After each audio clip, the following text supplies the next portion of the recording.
Sometimes when life gets too overwhelming, it's not the nicest thing to remind ourselves of the three aspects of life. So these three aspects of life. The first is what the Buddhists give us. Life is suffering.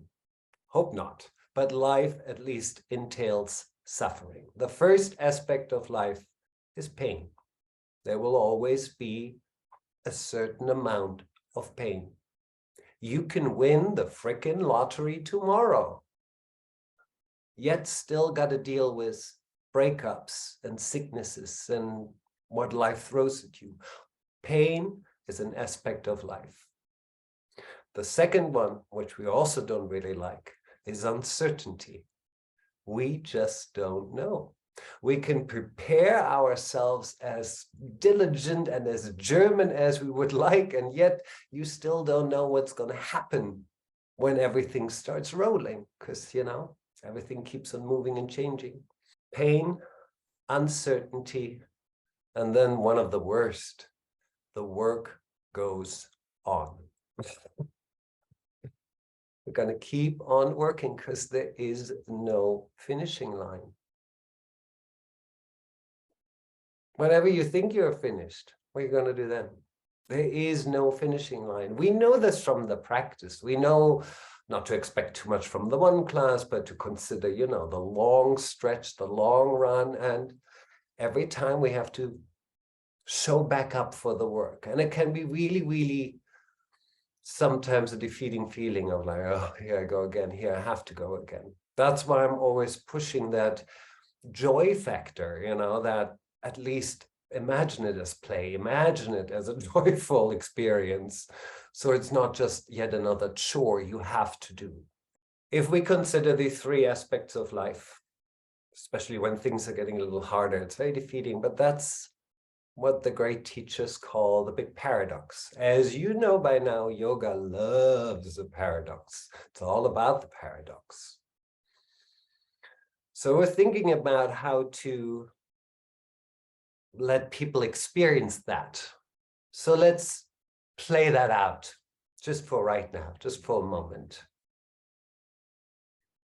Into your right hand, I want you to put the idea. And you hold this idea very softly. You're not grabbing onto it. You just hold it in the palm of your hand. And the idea is that everything in life is completely meaningless. Whatever you do is meaningless. You have no free will, no real effect on anything. Everything is just a constant chaos and accidents happening. Everything is just coincidence.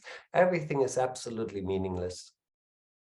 Just hold that idea. Don't judge it too much. Don't fall into the trap of a story with it.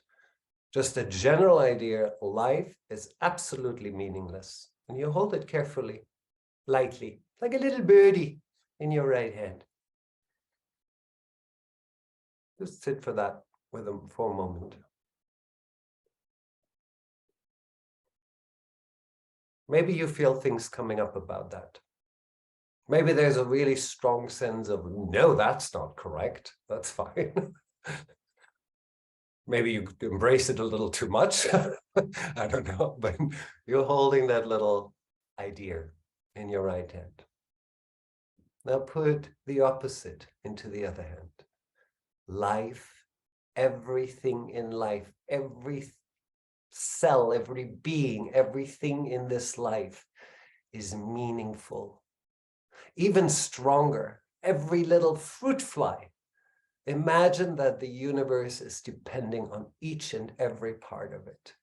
Everything that happens to you, everything you experience and touch is meaningful, is incredibly meaningful, especially you and your life.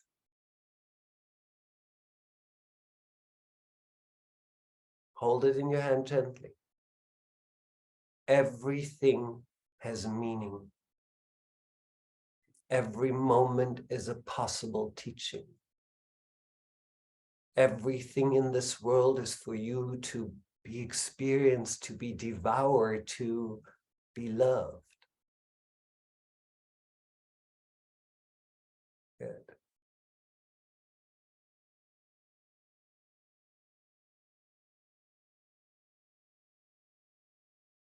Now take your little cupped hands and bring both hands together. You can flatten them up, but you can also keep a little space as if you're holding these two ideas in between your hands. That's the paradox. To live with both of these. To be peaceful with both ideas at the same time. Just hold that balance in between, the dance of balance.